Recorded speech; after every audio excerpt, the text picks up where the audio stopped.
Baik, shalom. Sekali lagi shalom. Puji Tuhan, saya hari ini senang melihat WL dan Singer. Ini respon terhadap apa yang saya sampaikan kali lalu waktu saya sampaikan khotbah khusus Opa Oma. Waktu itu saya memunculkan ide bahwa bagus juga kalau satu hari yang tampil di sini adalah semua Opa Oma. Tapi tadi saya lihat kurang sempurna, ada yang belum Opa. Ya. Tapi yang lain Opa Oma, puji Tuhan. Ya. Nah, saudara, beberapa waktu lalu kita merayakan Paskah. Kita merayakan Paskah, lalu nanti pada hari Kamis yang akan datang, kita akan merayakan kenaikan Tuhan Yesus ke surga. Ya. Pada hari Paskah Kristen, kebangkitan Tuhan Yesus, lalu kenaikan. Jadi jarak antara kebangkitan Kristus dan kenaikannya ke surga itu ada 40 hari. Ya, 40 hari, lalu 10 hari kemudian hari Pentakosta. Maka jarak antara kebangkitan Kristus dan turunnya Roh Kudus hari Pentakosta itu ada 50 hari. Karena 50 hari makanya disebut Pentakosta. Pentakosta itu artinya hari ke-50. Itu arti katanya. Kalau kita belajar misalnya satu itu mono, ya kan? Monokotil, monoteis, monolog. Kalau dua itu dia, ya, atau dual.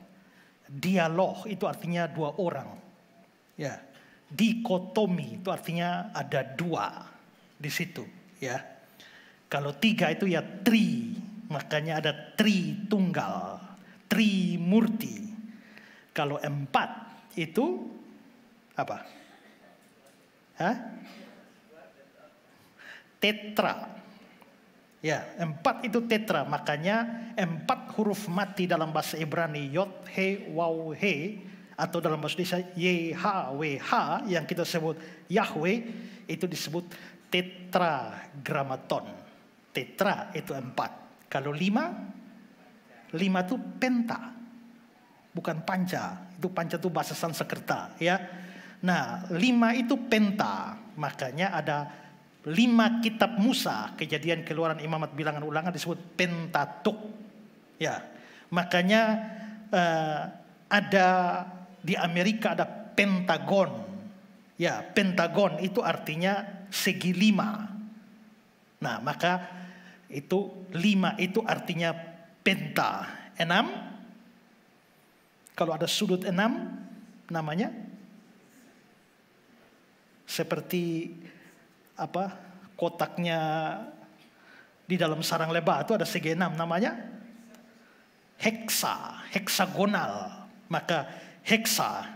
Kalau 7 itu adalah hepta. 8 do re mi fa so la si do. Ada 8. Itu semua disebut satu oktav. Maka 8 itu adalah oktav. Ya. Lalu 9 itu namanya nona. Ya.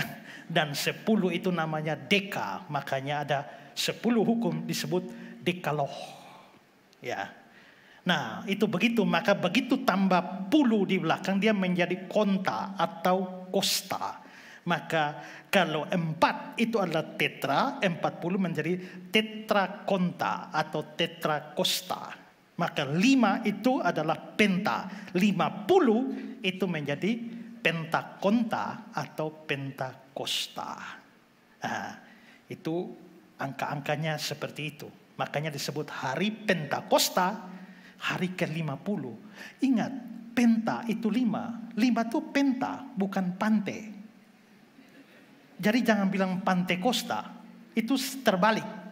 Harusnya adalah Pentakosta, gereja Pentakosta di Indonesia, bukan gereja Pantekosta di Indonesia. Itu terbalik itu. Kalau penta ada arti 5, pante itu Pantelasiana. Nah, itu baru pantai ya. Nah, tapi karena itulah pada hari turunnya Roh Kudus kita merayakan hari Pentakosta. Tapi jarak antara Paskah dan Yesus naik ke surga itu adalah 40 hari. Dan hari ini saya mau khotbah tentang itu. Maka tema hari ini adalah 40 last days on earth. 40 hari terakhir Kristus di bumi ini. Dan memang kitab suci mengatakan demikian. Tadi nats pembimbing kita, mari kita lihat sekali lagi. Kisah 1 ayat 3. Kepada mereka dia menunjukkan dirinya setelah penderitaannya selesai. Dan dengan banyak tanda dia membuktikan bahwa dia hidup. Sebab selama 40 hari dia berulang-ulang menampakkan diri dan berbicara kepada mereka tentang kerajaan Allah. Jadi selama 40 hari Yesus masih ada di bumi dan itu adalah hari terakhirnya di bumi. 40 hari terakhir. Nanti setelah dia naik ke surga, dia tetap tinggal di sana, tidak datang-datang. Apanya? Manusia Yesus. Kalau kealahannya itu selalu ada di mana-mana. Maka di mana 2 atau 3 orang berkumpul demi namaku, di situ aku ada. Maka ada orang di Kolbano sana, dia ada di sana. Ada orang di Pulau Semau, dia ada. Ada orang di Afrika Selatan, dia ada. Itu kealahannya. Selalu ada bersama-sama dengan kita. Tapi kemanusiaannya tidak. Kemanusiaan yang berfisik itu tidak. Di kisah 3 ayat 21 itu dibilang bahwa dia harus tinggal di surga sampai pemulihan segala sesuatu. Berarti setelah dia naik ke surga, dia tidak pernah muncul lagi secara fisik. Kalau penglihatan bisa, kalau mimpi bisa, tapi dia betul-betul datang tidak bisa. Ini penting untuk kita pahami karena banyak orang yang mengaku-ngakui ketemu Yesus di Kolbano. Ya, dan macam-macam. Ya, tidak bisa. Karena kalau Yesus yang sudah naik itu betul-betul datang, kisah 3 ayat 21 jadi salah. Dia harus tinggal di surga sampai pemulihan segala sesuatu. Akhir zaman baru dia datang. Kealahannya bisa ada di mana-mana dan bukan bisa ada tapi memang selalu ada. Tapi kalau kemanusiaannya tidak. Maka selama 40 hari itu memang 40 hari terakhir bersama-sama dengan murid-muridnya. Nah, hari ini saya mau bicara soal 40 hari terakhir dari Yesus itu. Nah, kita mau melihat beberapa hal penting yang ada atau yang terjadi atau yang Kristus lakukan atau yang Kristus alami selama 40 hari itu. Nah, apa saja yang dialami atau dilakukan atau yang terjadi? Pertama adalah penderitaan Yesus telah selesai. Perhatikan ayat tadi. Kepada mereka ia menunjukkan dirinya setelah penderitaannya selesai. Maka itu berarti bahwa setelah dia bangkit dari antara orang mati, penderitaannya sudah selesai. Kristus adalah orang yang sangat-sangat menderita. Bahkan mungkin yang paling menderita di dalam dunia ini. Biarpun ada orang lain anggap diri lebih menderita dari Tuhan Yesus. Ketika beberapa orang Kristen ditangkap di Rusia pada masa pemerintahan komunis di sana. Lalu mereka dipenjarakan di bawah tanah. Setelah itu mereka dipaksa untuk buang air besar. Buang air besar itu kalau dia mau datang tidak usah dipaksa. Dia datang dengan sendirinya. Ya. Tapi kalau tidak mau buang air besar lalu dipaksa. Itu sesuatu yang sulit juga, ya. Tapi dipaksa buang air besar, habis buang air besar, paksa makan kembali kotorannya, ya. Dan yang satu tidak mau makan, dia bilang tidak, saya sudah lebih menderita dari Yesus Kristus. Yesus Kristus saya tidak pernah makan tainya, tapi saya makan tai sendiri. Saya lebih menderita dari Kristus. Ya, dia tidak memahami penderitaan Kristus secara komplit, ya. Memahami penderitaan Kristus secara fisik, mungkin saja orang masih berasa secara fisik dia lebih menderita. Tapi kalau penderitaan Yesus secara rohani, secara psikis itu jauh lebih hebat dari yang dapat kita bayangkan. Ya, nah karena itu maka Yesus itu adalah orang yang sangat menderita. Banyak orang berpikir penderitaan Yesus itu hanya di kayu salib atau minimal saat dia di Taman Getsemani. Dia berdoa sampai meneteskan keringatnya, meneteskan darah. Ya, hematihidrosis itu istilah medisnya, di mana kapiler-kapiler dan pembuluh darah pecah lalu keluar bersama dengan keringat ke permukaan kulit. Itu memang penderitaannya. Orang berpikir pencambukan itu adalah mulai penderitaan dan disalib. Tapi sebenarnya tidak. Kristus itu sudah menderita sejak hari pertama dia datang ke dalam dunia ini. Ya, tadi kita menyanyi lagu, dia tinggalkan surga mulia. Dia tahu apa? Nasibnya ke bukit Golgota yang sepi, mati untuk mengganti aku. Dia tahu tujuannya waktu datang ke dalam dunia, meninggalkan surga yang begitu mulia, datang ke dunia yang penuh dengan dosa. Itu saja sudah sebuah penderitaan. Lahir di tempat yang hina, lalu setelah itu dikejar dan mau dibunuh. Itu sudah penderitaan. Tapi penderitaan sudah dimulai. Selanjutnya penderitaan mewarnai seluruh hidup Yesus. Nah, apa saja penderitaan yang dia alami sebelum salib atau sebelum Getsemani? Saya catat beberapa. Pertama adalah dia menderita karena dia suci harus tinggal di tengah-tengah orang-orang berdosa. Ya, saudara-saudara, kalau orang suci tinggal di tengah orang berdosa, di dalam kesuciannya itu ada sifat kekudusan Allah yang bertentangan dengan dosa. Karena itulah maka orang yang suci begitu melihat dosa itu ada penderitaan di dalam batinnya. Kita ambil contoh Lot. Lot sempat tinggal di Sodom dan Gomora, dan kita tahu Sodom dan Gomora itu begitu jahat. Lalu bagaimana keadaan Lot di tengah-tengah Sodom dan Gomora? Dikatakan dalam 2 Petrus 2, 7 dan 8. Tetapi dia menyelamatkan Lot, orang benar yang terus menerus menderita oleh cara hidup orang-orang yang tidak mengenal hukum dan yang hanya mengikuti hawa nafsu mereka. Sebab orang benar itu tinggal di tengah mereka, ya, dan setiap hari melihat, mendengar perbuatan mereka yang jahat, sehingga jiwanya yang benar tersiksa. Lot itu orang benar, tiap hari lihat kejahatan, jiwanya yang benar itu tersiksa. Tapi saudara, sebenar-benarnya Lot, kan dia ada dosa juga, dia orang berdosa. Tapi Yesus ini orang suci tanpa dosa. Nah, bayangkan bahwa orang seperti Lot saja bisa menderita karena kejahatan di sekitar dia. Bagaimana lagi dengan Yesus, orang suci? Dia pasti jiwanya yang benar, pasti lebih menderita dari Lot. Maka Yesus menderita dengan melihat begitu banyak orang, dia dikelilingi oleh semua orang berdosa. Semua manusia berdosa, satu-satunya yang tidak dosa adalah dia. Biarpun ada agama yang mengatakan Maria juga tidak berdosa.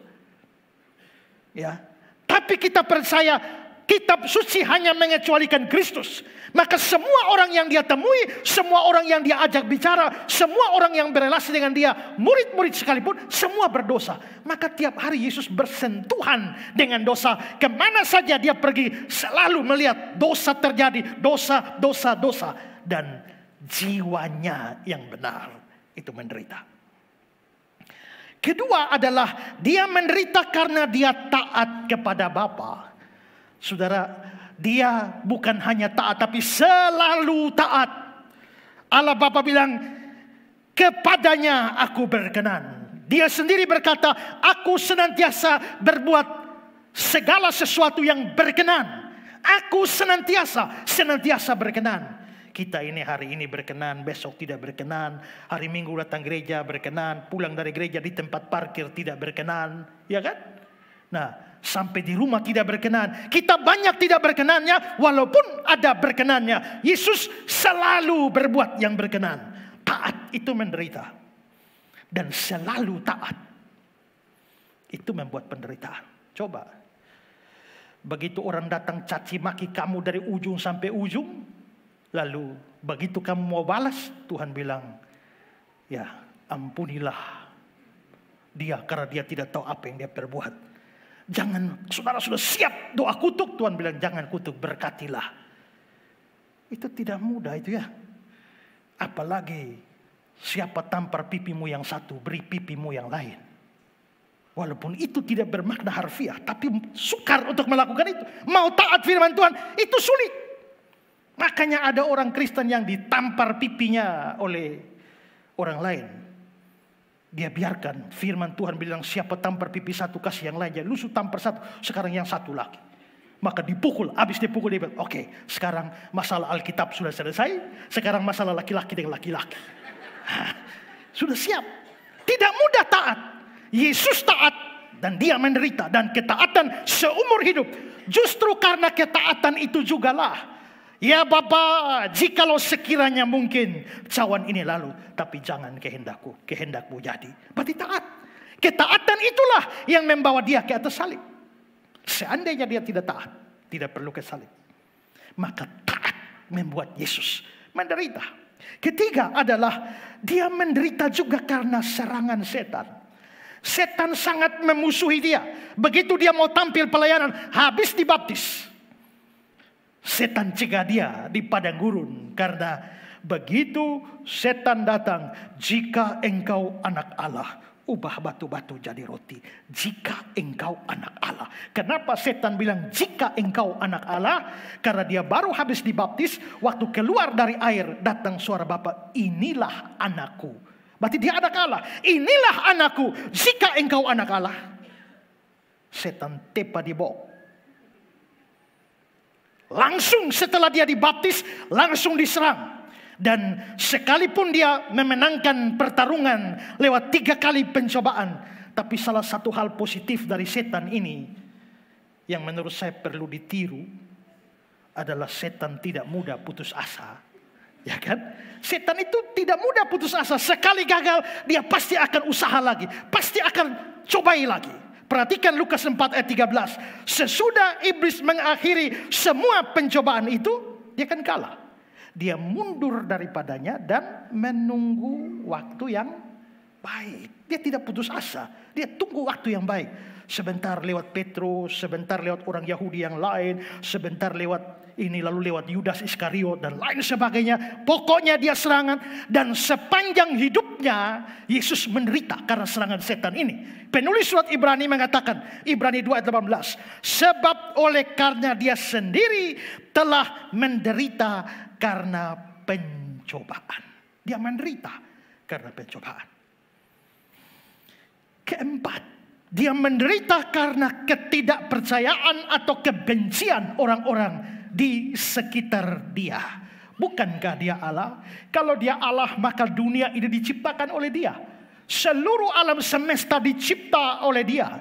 Tapi waktu Natal dia datang ke dalam dunia yang dia cipta. Apakah dunia menyambutnya dengan sorak-sorai? Hai dunia, gembiralah. Itu karena kita sudah percaya. Tapi pada waktu dia datang, sebelum ada orang percaya, dunia tidak mengenal dia. Yohanes 1 ayat 10. Dia telah ada dalam dunia, dunia dijadikan olehnya, tapi dunia tidak mengenalnya. Dunia itu luas, ada banyak bangsa. Dan ya, seluruh dunia tidak kenal dia, tidak apa-apa. Yang penting bangsanya saja mengenal dia, lumayan. Tapi bagaimana reaksi bangsanya? Ayat 11. Dia datang kepada milik kepunyaannya, itu Israel. Tapi orang-orang kepunyaannya tidak menerimanya. Seluruh dunia secara umum tidak kenal dia. Bangsanya sendiri itu tidak menerima dia. Pasal 10 dari Yohanes. Maka timbullah pula pertentangan di antara orang-orang Yahudi karena perkataan itu. Banyak di antara mereka berkata, dia kerasukan setan dan gila. Mengapa kamu mendengar dia? Orang-orang sebangsanya, bangsa Yahudi, anggap dia kerasukan dan gila. Bangsanya. Dunia umum menolak dia. Bagaimana bangsanya dalam skop yang lebih kecil ternyata tidak menerima dia. Anggap dia kerasukan setan, anggap dia gila. Tapi tidak apa-apa. Mungkin yang lebih kecil lagi, yaitu orang kampungnya, Nazaret. Mungkin mau menerima dia. Tapi perhatikan Matius 13. Setibanya di tempat asalnya di Nazaret, Yesus mengajar orang-orang di situ, di rumah ibadah mereka. Maka takjublah mereka dan berkata, dari mana diperoleh hikmat dan kuasa untuk mengadakan mujizat-mujizat itu? Bukankah ia ini anak tukang kayu? Bukankah ibunya bernama Maria, saudaranya Yakobus? Saudaranya Yakobus? Ini Yakobus yang tulis surat Yakobus. Yusuf, Simon, dan Yudas. Ini Yudas yang menulis surat Yudas. Ya. Dan bukankah saudara-saudaranya perempuan semuanya ada bersama kita? Jadi dari mana diperoleh semuanya itu? Lalu mereka kecewa dan menolak dia. Maka dia berkata, seorang nabi dihormati di mana-mana kecuali di tempat asalnya sendiri, di rumahnya sendiri. Dunia tidak kenal, bangsanya tidak terima, orang kampungnya menolak dia. Tapi tidak apa-apa. Yang penting keluarga terima, lumayan. Tapi apakah keluarga terima dia? Yohanes 7. Maka kata saudara-saudara Yesus kepadanya, berangkatlah dari sini dan pergilah ke Yudea, supaya murid-muridmu juga melihat perbuatan-perbuatan yang engkau lakukan. Sebab tidak seorang pun berbuat sesuatu di tempat tersembunyi jika dia mau diakui di muka umum. Jikalau engkau berbuat hal-hal demikian, tampakkanlah dirimu kepada dunia. Sebab saudara-saudaranya pun tidak percaya kepadanya. Jadi mereka sinis. Lu mau terkenal, lu mau dunia akui lu, jangan di sini, di sana. Ya, di seluruh, sama ngomong di dunia, jangan di kampung sini. Kenapa mereka omong gitu? Mereka sinis pada dia, sebab mereka tidak percaya pada dia. Satu kali keluarganya jemput dia di Markus 3 ayat 21. Waktu kaum keluarga mendengar hal itu, mereka datang hendak mengambil dia, sebab kata mereka, dia tidak waras lagi. Dunia tidak kenal, bangsanya tidak terima, orang kampungnya tolak dia, keluarganya bahkan tidak percaya dan anggap dia tidak waras. Tapi syukur alhamdulillah masih punya 12 murid. Tapi dalam kenyataannya 12 murid, satu jual dia, satu menyangkal dia.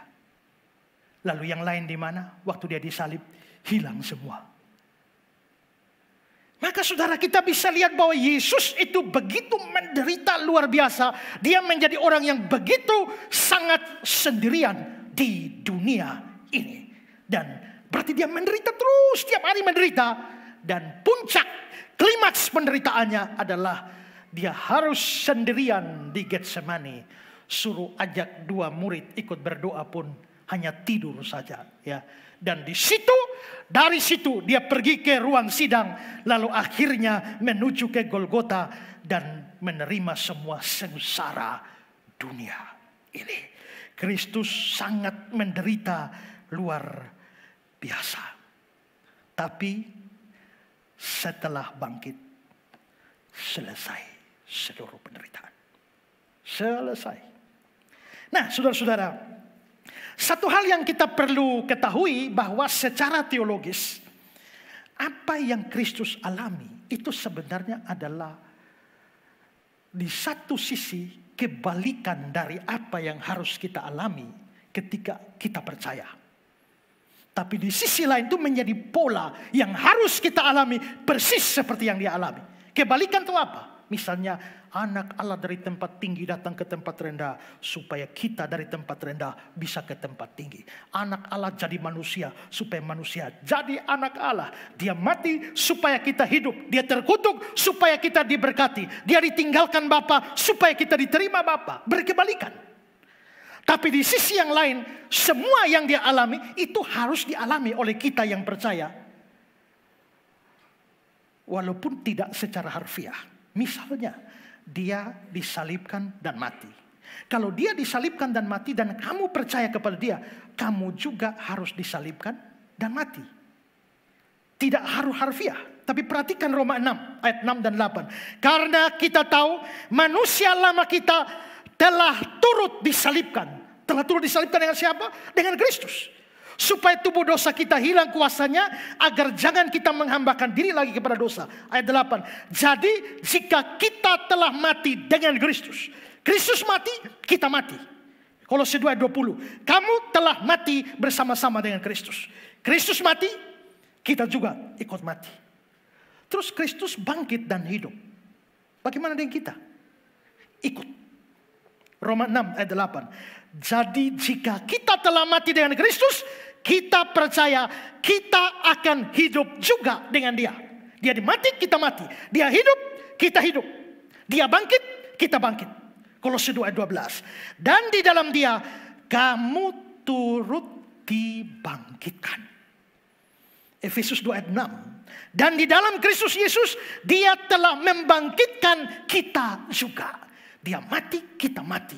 Dia bangkit, kita bangkit. Dia naik ke surga. Dia pergi ke surga. Kita juga ikut. Ya. Efesus 2 ayat 6. Dan di dalam Kristus dia telah membangkitkan kita juga dan memberikan tempat bersama-sama dengan dia di surga. Maka sekarang pikir, dia mati, kita mati. Dia bangkit, kita bangkit. Dia hidup, kita hidup. Dia naik, kita naik. Dia menderita, kamu bebas.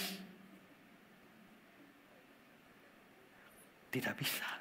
Kalau dia menderita, kamu juga akan menderita. Ya. Matius 10. Seorang murid tidak lebih daripada gurunya, atau seorang hamba daripada tuannya. Cukuplah bagi seorang murid jika dia menjadi sama dengan seperti gurunya, dan bagi seorang hamba jika dia menjadi sama seperti tuannya. Jika tuan rumah disebut Beelzebul, apalagi seisi rumahnya. Dia tuh guru, kamu murid. Dia tuan, kamu hamba. Dia tuan rumah, kamu isi rumah. Nah, kalau tuan rumah disebut Beelzebul, penghulu setan, itu dimaki. Yesus pernah disebut usir setan dengan kuasa Beelzebul. Kalau tuan rumah saja itu dimaki sebagai Beelzebul, masakan kamu bebas? Kalau sampai dia menderita dan kamu tidak menderita, itu artinya adalah kamu murid sudah lebih hebat dari guru. Tuhan sudah lebih hebat, hamba sudah lebih hebat dari Tuhan. Tidak bisa. Seorang murid tidak lebih dari gurunya. Seorang tuan tidak lebih. Seorang hamba tidak lebih dari tuannya. Maka jika tuan kita dan guru kita menderita, kamu tidak mungkin tidak menderita. Ya, mungkin saat ini belum. Menderitanya menderita kecil-kecilan saja. Ya, kita mungkin menderita bisa karena dosa kita. Bisa juga karena iman kita. Dan ada banyak penderitaan yang begitu hebat. Kemarin waktu saya mengajar tentang Antiochus Epiphanes. Seorang penguasa Syria yang berkuasa atas Israel. Dan saudara bayangkan, bait Allah Israel begitu megah, begitu suci, begitu sakral. Tapi Antiochus Epiphanes suruh turunkan semua mesbah di bait Allah. Dia ganti dengan patung Yunani, dewa Zeus. Dan biasanya dikasih korban darah domba, tapi dia singkirkan semua, lalu ganti dengan korban babi. Dan seluruh kuah babi dia tumpahkan di mesbah. Itu peristiwa sungguh-sungguh terjadi. Dan pada saat itu ada aniaya besar. Seorang ibu dengan 7 anaknya dipaksa makan daging babi. Kita kalau dipaksa tidak usah dipaksa, ya toh. Kita makan sendiri, ya kan? Karena kita sudah tidak ada larangan. Tapi orang Yahudi itu sesuatu yang sangat-sangat melawan firman Tuhan. Karena hukum haram halalnya dipaksa makan, mereka tidak makan. Sampai satu-satu anak-anaknya dibunuh. Anak yang pertama ketika tidak mau makan babi, 2 tangan dipotong. Belum lagi mau makan lagi, 2 kaki lagi dipotong. Sampai dia sudah bulat saja, tidak bisa apa-apa. Sampai akhirnya dimasukkan ke wajan dan digoreng. Satu-satu anaknya itu mati, sampai 7 anaknya. Dan terakhir ibunya mati. Ya, dan mereka mati menderita sangat-sangat tragis. Kalau kita belajar penderitaan orang-orang percaya, bahkan sampai ada orang percaya yang satu tangan diikat dengan kuda ke sana, satu tangan kiri dengan kuda, satu kaki kanan, kaki kiri masih hidup. Setelah itu kuda-kuda disuruh lari ke 4 penjuru, tarik kaki tangan sampai putus dalam keadaan hidup. Ada begitu banyak penderitaan yang bisa saja kita alami.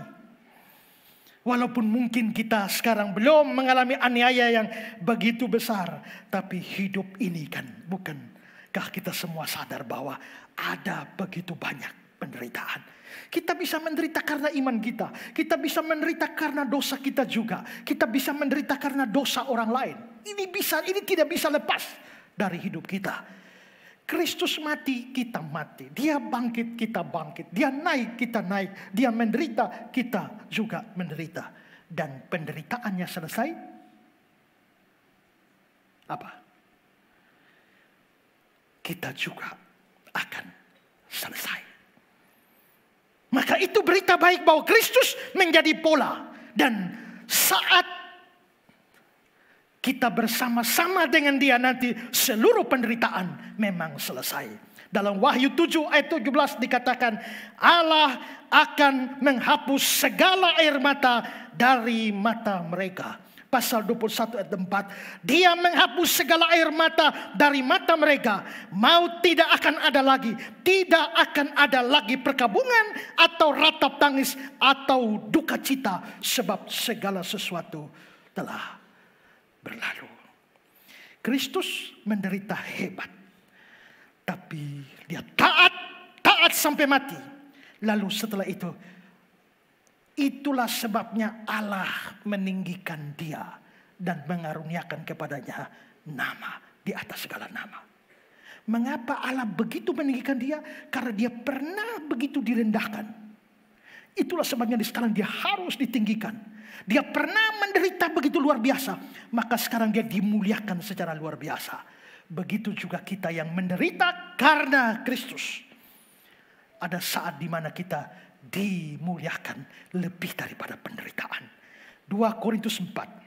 Sebab itu kami tidak tawar hati. Meskipun manusia lahirnya kami semakin merosot. Namun manusia batinnya kami dibaharui dari hari ke hari. Sebab penderitaan ringan yang sekarang ini mengerjakan bagi kami kemuliaan kekal yang melebihi segala-galanya, jauh lebih besar daripada penderitaan kami. Karena itu siapapun yang sedang menderita tidak boleh putus asa. Siapapun yang menderita tidak boleh kecewa. Siapapun yang sedang menderita tidak boleh marah sama Tuhan, tidak boleh komplain sama Tuhan. Karena itu jalannya. Dia menderita, kita menderita, dia bebas dan dimuliakan. Kita juga akan bebas dan dimuliakan. Tidak boleh putus asa. Ya, itu hal pertama yang terjadi pada 40 hari yang terakhir. Sekarang yang kedua.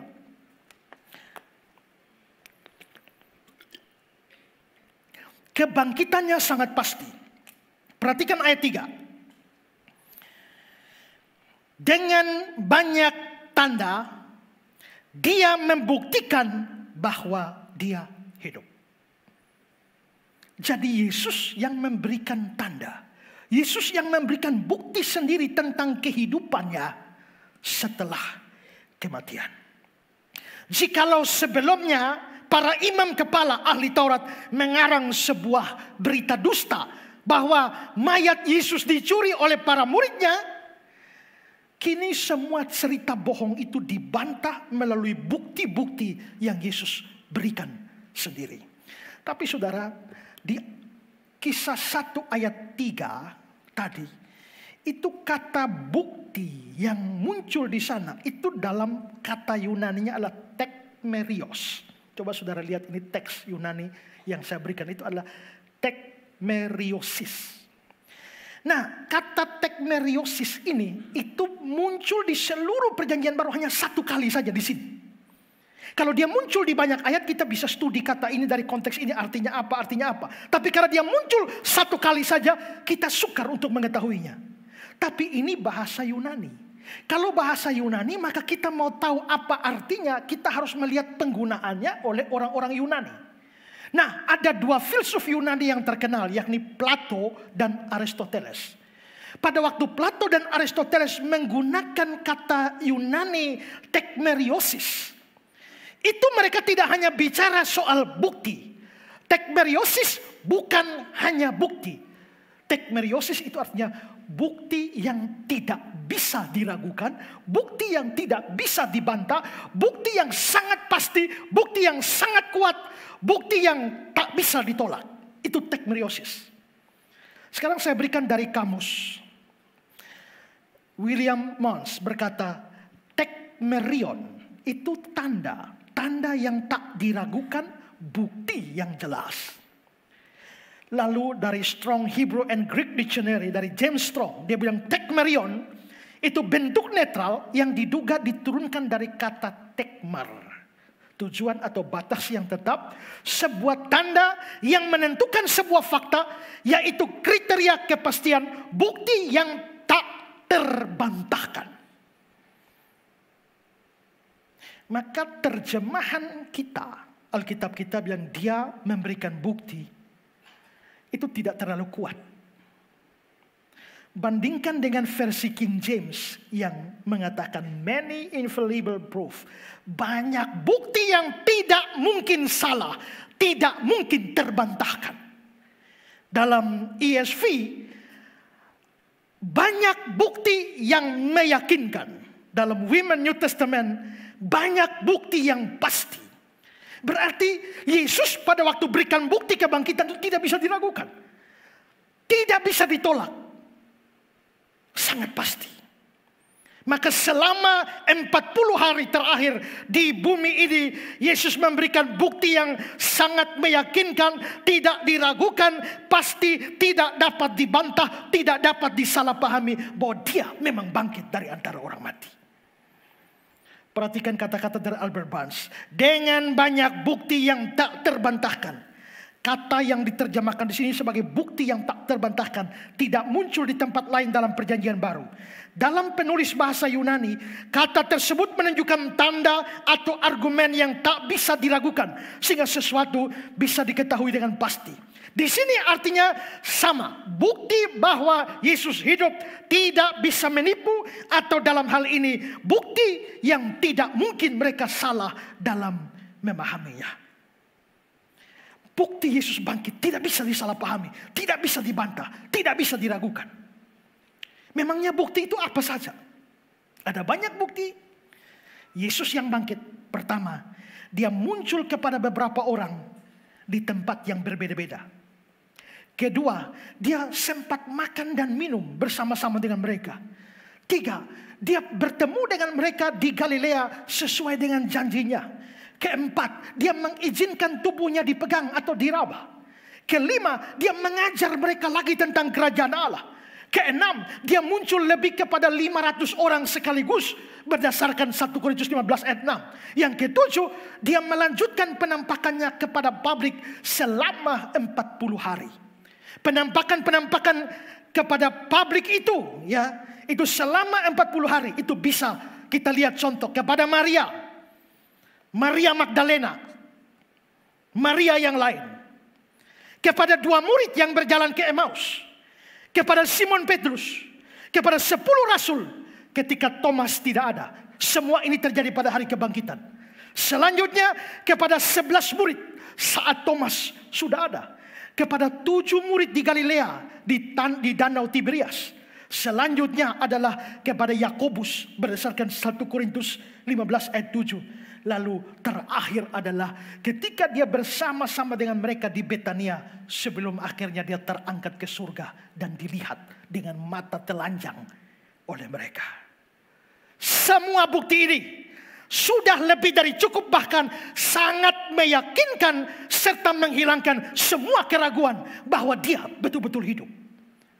Saudara lihat kata-kata John Calvin, dia bilang, jika dia hanya muncul 1 kali saja kepada mereka, itu bisa menjadi sedikit mencurigakan. Tapi dengan menunjukkan dirinya begitu sering pada mereka, dia menghilangkan semua keraguan yang mungkin muncul dalam pikiran mereka. Dan dengan cara ini, dia juga menghilangkan celah ketidaktahuan yang dia katakan pada para rasul agar tidak merusak kredibilitas pemberitaan mereka. Saudara bayangkan, opa saudara sudah mati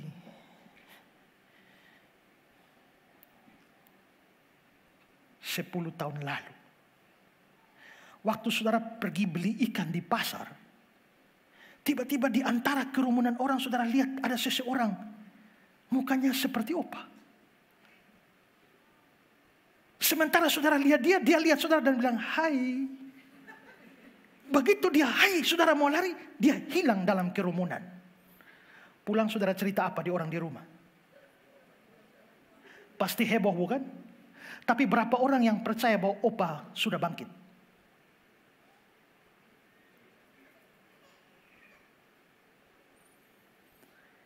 Waktu saudara cerita itu, kira-kira orang di rumah pikir apa? Pertama, mungkin ada orang lain yang mukanya mirip opah, kebetulan. Kedua, mungkin kamu sedang berhalusinasi. Ketiga,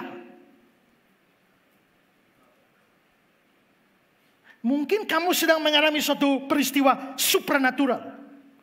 Keempat, mungkin ada yang bertanya, sebelum lihat opah, ada minum sedikit kok?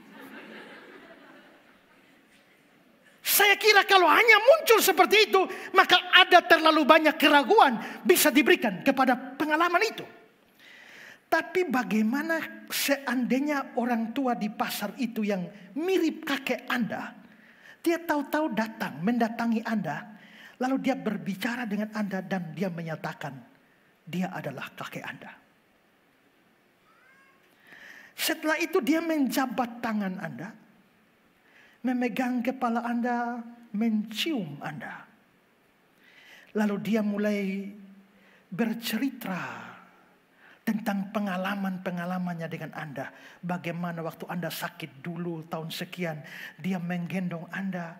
Bagaimana ketika Anda mencabut uban-ubannya dan dia membayar Anda 1 helai uban 100 rupiah. Bagaimana dia berlari-lari dengan Anda dan menemani Anda sebelum tidur. Bagaimana dia cerita-cerita dongeng kepada Anda sebelum tidur dan dia ceritakan ulang semua itu. Lalu dia mau pergi bersama-sama dengan Anda ke rumah dan bertemu dengan seluruh keluarga. Setelah bertemu dengan seluruh keluarga, dia masih jalan-jalan lagi, berjumpa dengan teman-temannya dan mereka bersenda gurau, bercerita. Lalu Anda mengadakan acara syukuran dengan undang 500 orang untuk makan bersama-sama dengan kakek Anda. Dan semua 500 orang itu datang lalu makan-makan, bercakap-cakap, pegang dia, raba dia dan menyentuh dia. Sambil sementara itu makan, Anda memperhatikan baik-baik kakinya apakah menyentuh tanah atau tidak. Ya, tapi ternyata itu menyentuh tanah. Dan semua itu ternyata bukan terjadi dalam 1 malam, tapi selama 1,5 bulan. Apa kesimpulan Anda? Apakah ada orang yang berpikir bahwa mungkin kamu halusinasi? Ingat, halusinasi hanya beberapa detik dan tidak bisa dilihat oleh banyak orang. Kalau kamu halusinasi, kamu hanya pergi ke belakang rumah, cuci piring, tiba-tiba lihat opah, baru mau sadar opah hilang. Waktu kamu panggil orang datang cari opah, hanya pohon pisang. Itu halusinasi. Ataukah kamu sedang minum sopi, tapi ini 1,5 bulan, masa kamu mabok 1,5 bulan? Dan masalahnya banyak orang, bukan hanya kamu sendiri. Lalu kesimpulan apa yang bisa diberikan dari semua cerita itu? Saya kira tidak terbantahkan bahwa ajaib atau supranatural, tapi memang harus disimpulkan tanpa diragukan kakek Anda benar-benar bangkit. Itu namanya tekmerion.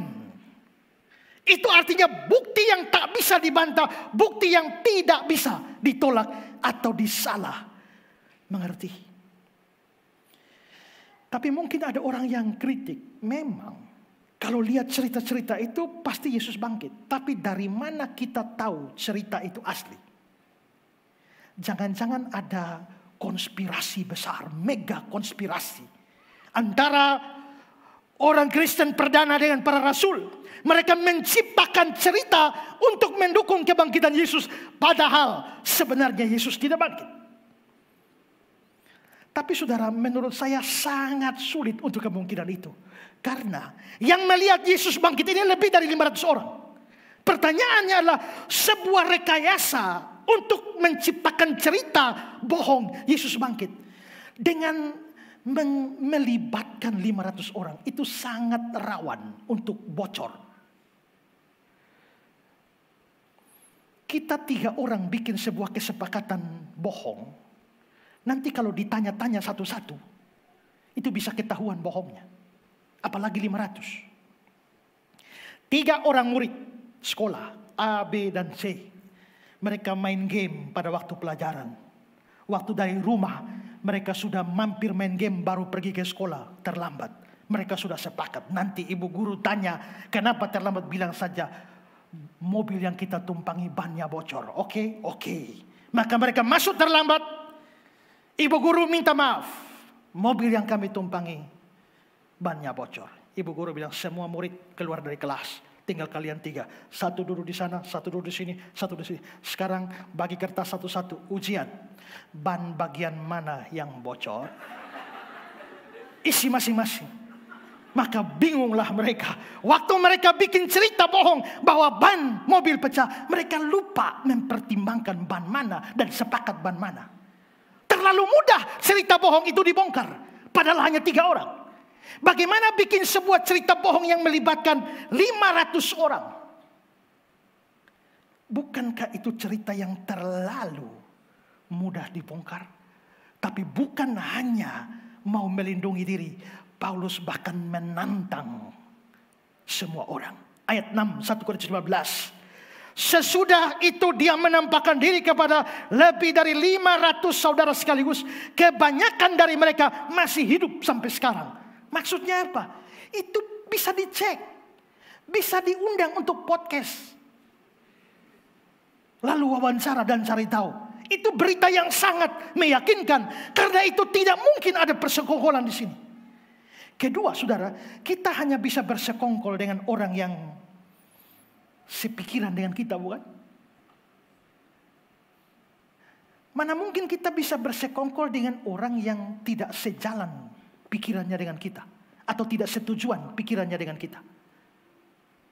Tidak bisa. Sekarang saudara-saudara, coba saudara lihat Yohanes 7. Ini saudara-saudara Yesus ya. Langsung di ayat yang kelima, sebab saudara-saudaranya sendiri pun tidak percaya kepada dia. Markus 3 ayat 21. Mereka, sebab kata mereka, dia tidak waras lagi. Murid saudara-saudara Yesus tidak percaya Yesus. Kira-kira bisa ajak jenis seperti ini bersekongkol? Ayo, mari kita ciptakan cerita dusta. Yesus bangkit. Ngajak orang seperti ini. Pada dasarnya mereka sudah tidak percaya Yesus. Pada dasarnya mereka anggap Yesus tidak waras. Masa mau ajak bersekongkol, ajak orang seperti ini? Lalu saudara, bagaimana dengan Thomas? Thomas itu sudah bikin statement. Yohanes 20. Sebelum aku melihat bekas paku pada tangannya. Sebelum aku mencucukkan jariku ke dalam bekas paku itu. Dan mencucukkan tangan ke dalam lambungnya. Sekali-kali aku tidak percaya. Kalau ada teman semacam itu, saudara mau ajak teman seperti itu. Bikin cerita dusta bahwa Yesus bangkit. Mana mungkin Thomas setuju? Dia bilang, kalau saya tidak lihat, tidak raba, tangan tidak masuk, tidak akan percaya. Ayo Thomas, mari kita bikin drama. Kalau saudara bikin cerita penipuan, saudara tidak mungkin ajak Thomas. Tapi ternyata keluarga Yesus keluar dan bersaksi. Ada Yakobus, ada Yudas, seperti saya bilang tadi. Ternyata Thomas pun ikut keluar dan bercerita tentang Yesus bangkit, bahkan bikin pengakuan, ya Tuhanku dan Allahku. Kalau Yesus tidak bangkit, bagaimana Thomas yang keras kepala begitu tiba-tiba bisa berubah karena sebuah cerita bohong? Lebih parah lagi, bisakah mengajak Paulus bersekongkol? Siapa Paulus? Kisah 9. Sementara itu berkobar-kobar hati Saulus, mengancam dan membunuh murid-murid Tuhan. Dia menghadap imam besar. Dia minta surat kuasa daripadanya untuk dibawa kepada majelis Yahudi di Damsyik. Supaya jika dia menemukan laki-laki dan perempuan yang mengikuti jalan Tuhan, dia menangkap mereka dan membawa mereka ke Yerusalem. Galatia 1 ayat 13. Aku yang tadinya seorang penghujat, penganiaya, dan seorang yang ganas. Paulus itu sangat benci Yesus, sangat benci orang Kristen. Tangkap, bunuh. Masuk akal ajak Paulus bersekongkol. Kalau kamu mau bikin cerita dusta dan ajak Paulus, itu bukan hanya bodoh, tapi bunuh diri. Tapi ternyata orang yang paling banyak bicara soal kebangkitan Yesus itu Paulus. Bagaimana bisa orang seperti saudara-saudara Yesus dan Thomas dan Paulus tiba-tiba bisa berubah sedrastis itu? Hanya karena sebuah cerita dusta, persekongkolan besar? Tidak bisa. Perubahan hidup mereka dari tidak percaya menjadi percaya, dari ragu-ragu sekarang bikin ya Tuhanku dan Allahku, dari penganiaya jemaat sekarang memberitakan tentang Yesus yang bangkit. Tidak ada jawaban yang masuk akal bahwa memang mereka telah melihat bukti-bukti yang tak terbantahkan bahwa Yesus sudah bangkit. Makanya saudara-saudara, saking meyakinkan, tidak ada murid yang bertanya-tanya, Bapak ini siapa? Waktu dia makan dengan mereka, tidak ada yang bertanya, permisi, lu dari mana? Tidak ada. Saking meyakinkan, tidak ada yang bertanya. Yohanes 21 ayat 12, kata Yesus kepada mereka, marilah, sarapanlah. Tidak ada di antara murid-murid yang berani bertanya kepadanya, siapakah engkau? Sebab mereka tahu dia adalah Tuhan. Tahu pasti. Tidak meragukan.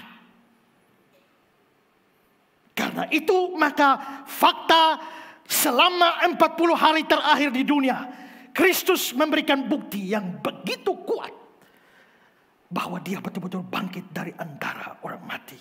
Alexander McLaren bilang, kita melihat pada murid-murid tanda-tanda kekaguman yang lebih dalam.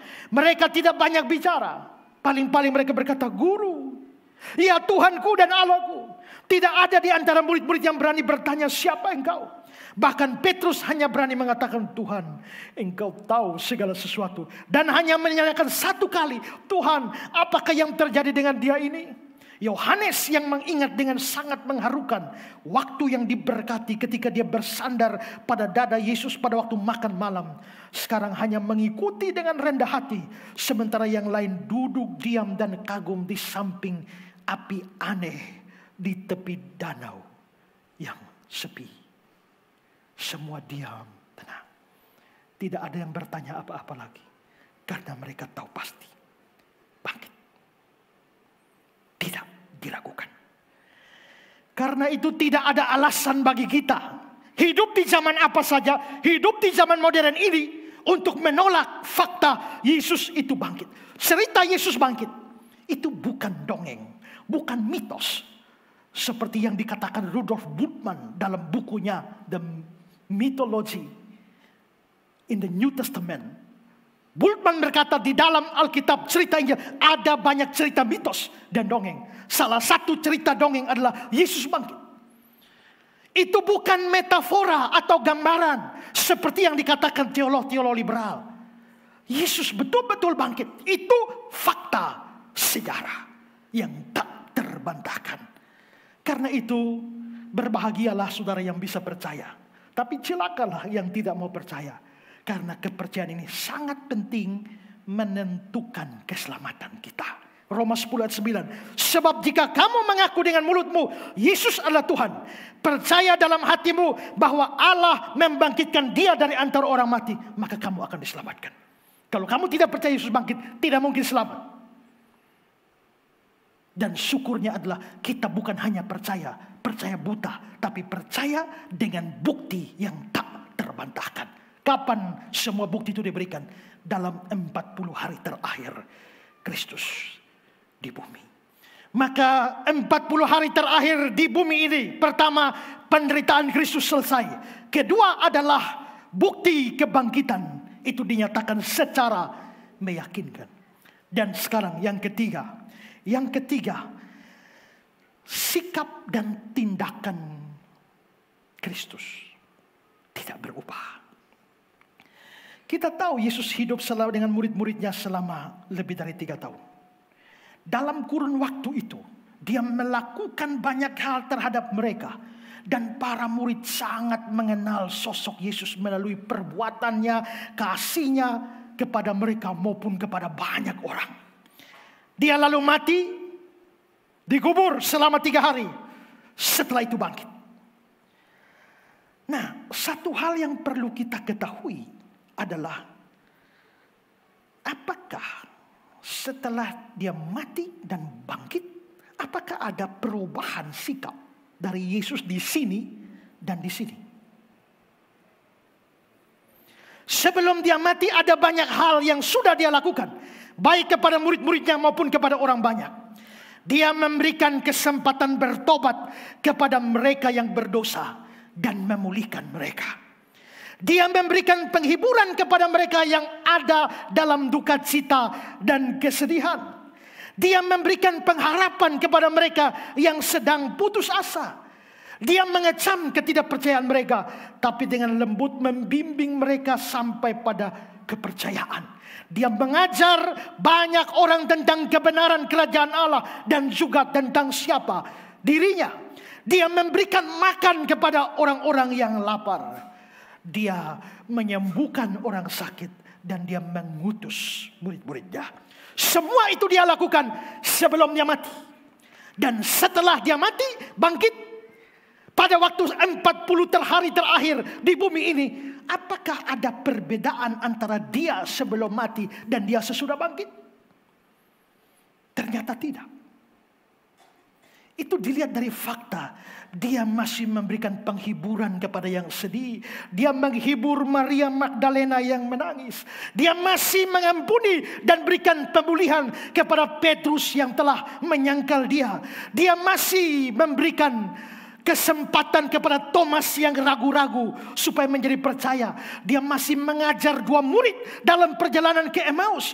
Dia bertemu dengan mereka yang putus asa dan makan bersama-sama mereka. Dia sediakan sarapan untuk mereka dan berkata, marilah, semua telah tersedia. Dan pada akhirnya dia mengutus murid-murid juga untuk beritakan Injil ke seluruh dunia. Apakah ada berbeda? Tidak. Beberapa cerita yang saya baca tentang orang yang mati suri. Mereka sebenarnya belum mati. Itu namanya koma pneumatikos. Yang bahasa kita mati suri. Ada banyak orang masih koma pneumatikos. Gejala hidup tidak ada. Pada masa lalu ada banyak orang belum mati tapi sudah dikubur. Ya, karena pikir sudah mati. Tapi teknologi modern bisa mendeteksi aktivitas otak. Maka biarpun yang lain sudah berhenti tapi otak tetap masih bekerja. Terus ini mati suri. Nah, orang mati suri seperti itu bisa bangun? Bisa. Nah, tapi orang mati suri itu dalam banyak cerita, begitu mereka bangun, kadang-kadang terjadi kasus di mana kata-kata mereka sudah tidak sama dengan itu. Mereka bisa tanya, kamu siapa? Dia tidak mengenal lagi orang-orang di sekitarnya. Dia tidak ingat lagi peristiwa-peristiwa ini. Pokoknya dia menjadi orang yang sangat-sangat berbeda. Secara medis mengatakan bahwa itu terjadi karena pada waktu mereka bangkit dari mati suri, ada kekurangan oksigen di dalam otak. Begitu kekurangan oksigen di dalam otak, maka orangnya menjadi model lain. Yang kamu tidak percaya bahwa itu bukan dia. Tubuhnya masih tubuh dia, tapi dari kata-katanya, sikapnya kok lain. Itu banyak pengalaman seperti itu terjadi. Tapi Kristus yang bangkit ternyata tidak berbeda dari dia yang mati beberapa hari yang lalu. Dia yang hidup dalam 40 hari terakhir tidak berbeda dengan dia yang hidup lebih dari 3 tahun bersama-sama dengan mereka. Dia masih guru mereka yang sama yang mengajarkan kebenaran pada mereka. Dia masih Tuhan yang sama yang mengasihi mereka seperti sebelumnya. Dia masih sahabat yang sama yang memberikan penghiburan kepada mereka. Dia sama dan tidak berubah. Perhatikan kata-kata dari Ray Picard. Dia adalah Yesus yang sama. Dia memiliki hati yang sama, kelembutan yang sama. Kematian tidak menghancurkan kepribadiannya atau membuatnya menjadi tidak dikenali. Dia adalah Yesus yang sama yang telah mereka kenal selama semua hari dan bulan dan tahun yang mereka habiskan bersama dia. Bukan orang lain, bukan orang yang sama yang berubah secara ajaib, tapi orang yang sama yang mereka kenal dan cintai. Tuhan yang sama yang kepadanya telah mereka berikan komitmen mereka. Di antara 3,5 tahun dengan murid-muridnya dan 40 hari terakhir ada kematian di tengah. Rupanya kematian tidak bisa mengubah sikap Yesus kepada murid-muridnya seperti sebelumnya. Maka kematian tidak mengubah sikap Yesus. Ini penting. Di antara kita sekarang yang percaya dan bertemu dengan Kristus lagi. Tadi saya bilang Kristus